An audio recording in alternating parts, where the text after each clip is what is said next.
Hola, soy Pablo Montes de anaire.org.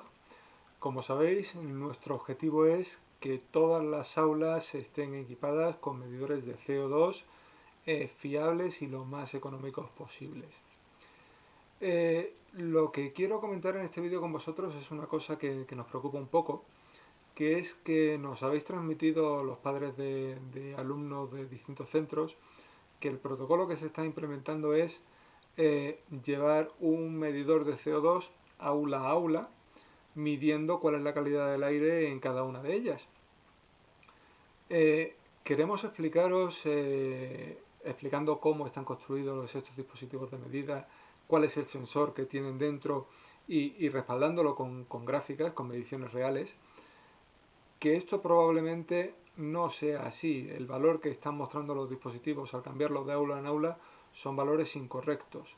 No se sabe cuánto CO2 hay acumulado si se hace de esa forma. ¿Por qué defendemos esto? Bien, muy probablemente lo que se está montando en esos dispositivos que se tienen en los colegios sea un CM1106. El CM1106 es un dispositivo ENEDIR bastante económico que tiene una precisión de 50 partes por millón más menos 5%.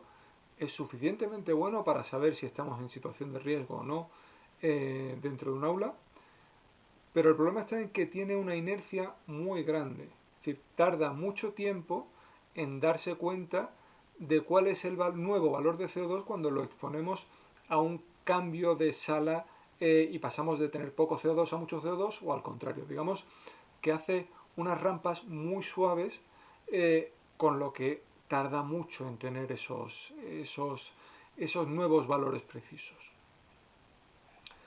La gráfica que empezaba a mostrar antes, eh, en este caso son tres dispositivos de medida, no están equipados con los CM1106, están equipados con esto de aquí, es el MHZ14A, ¿vale? Es la opción que nosotros estamos recomendando para los dispositivos de anaire 50 ppm, que es la opción más económica. Estos, los MHZ14A, tienen 50 partes por millón más menos 3%, son algo mejores que esos otros que estoy indicando, pero la cuestión está en que tienen una inercia también muy grande, como ocurre con esos otros que digo, que es lo más probable que se tenga en los sensores que se están utilizando en los centros. Eso es lo típico que vamos a encontrar en dispositivos del orden de los 80 a los 150 euros. Muy probablemente si los abrimos nos encontraremos un dispositivo de esos. Entonces, ¿cómo se comportan estos sensores ENEDIR, digamos, de precio más asequible? Pues se comportan de esta forma que tengo en pantalla. Lo que tenemos aquí es, hasta esta línea vertical azul, lo que tenemos es que hemos tenido todos los dispositivos fuera de la ventana, están expuestos al aire libre, aire limpio, estamos hablando de 400 partes por millón, y lo que hemos hecho a partir de la línea ha sido meterlos dentro de la habitación, volver a cerrar la ventana, y se han quedado dentro de la habitación con dos personas, con ventana y puerta cerrada. Entonces vemos como a partir de ese momento las mediciones de CO2 van subiendo hasta que unos 20 minutos después alcanzamos las 1300 partes por millón. Viendo esta gráfica nos puede surgir la duda de ¿realmente en la habitación ha ido subiendo el CO2 de acuerdo a lo que indican las gráficas? ¿O desde el principio en la habitación había 1300 partes por millón y es que los dispositivos han tardado en ser capaces de mostrar cuál era la acumulación real de CO2?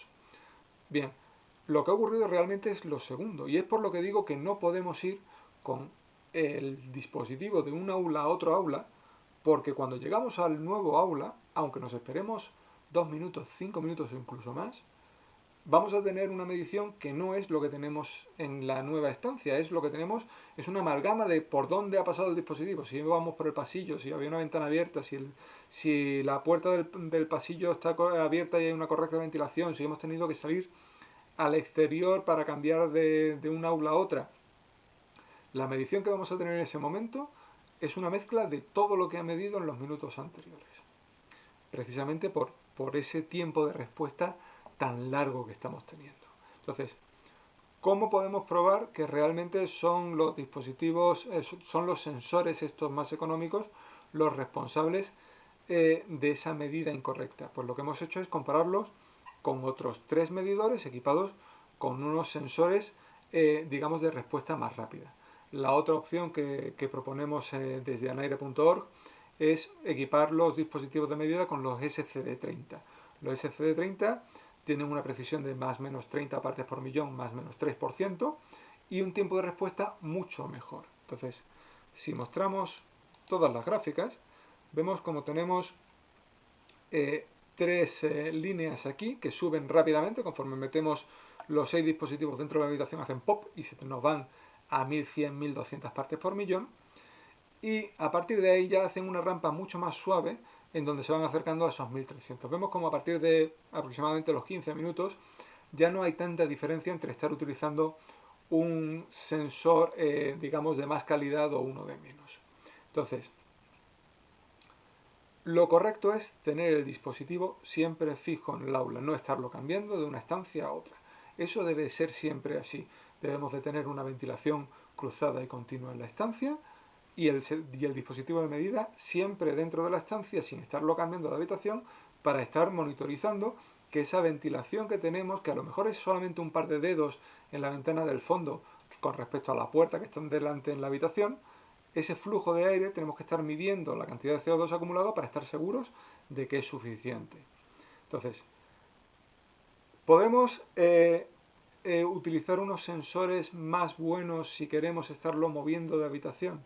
Sí, los sensores más buenos tienen un tiempo de respuesta mucho mejor, pero aún así no es lo apropiado. Lo apropiado es que cada habitación, cada estancia, cada aula tenga su propio medidor. Si tenemos un medidor equipado con un sensor mejor, vamos a tener mejor resolución, vamos a tener unas detecciones más rápidas, pero no deberíamos de estarlo moviendo de una estancia a otra.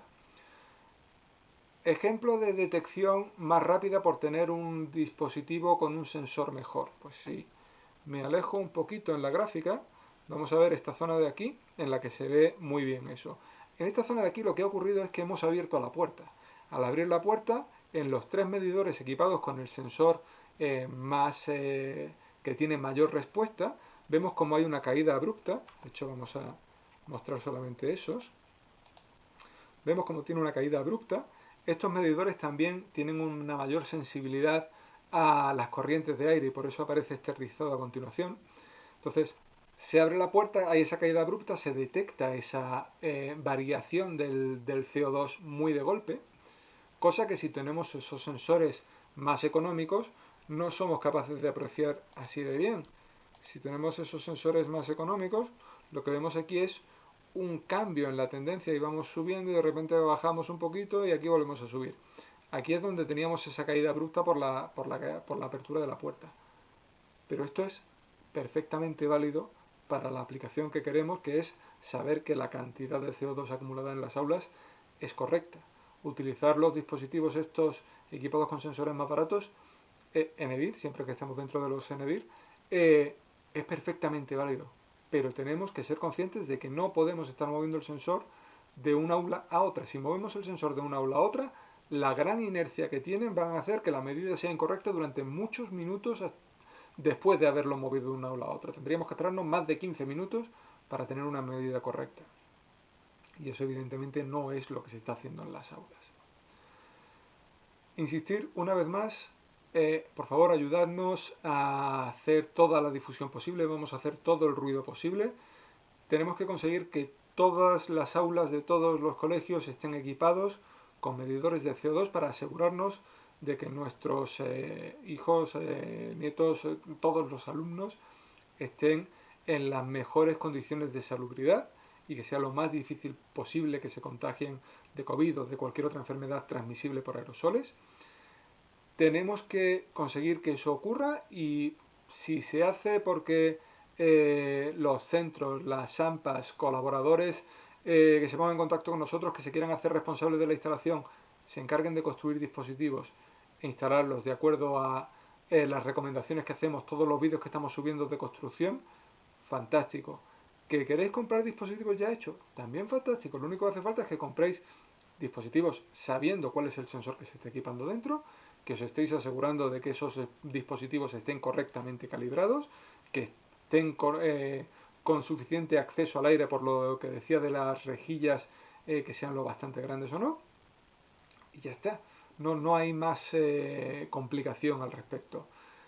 Eh, por favor, ayudadnos en toda esta difusión. Vamos a hacer ruido, como decía. Suscribiros al canal, dadle al like.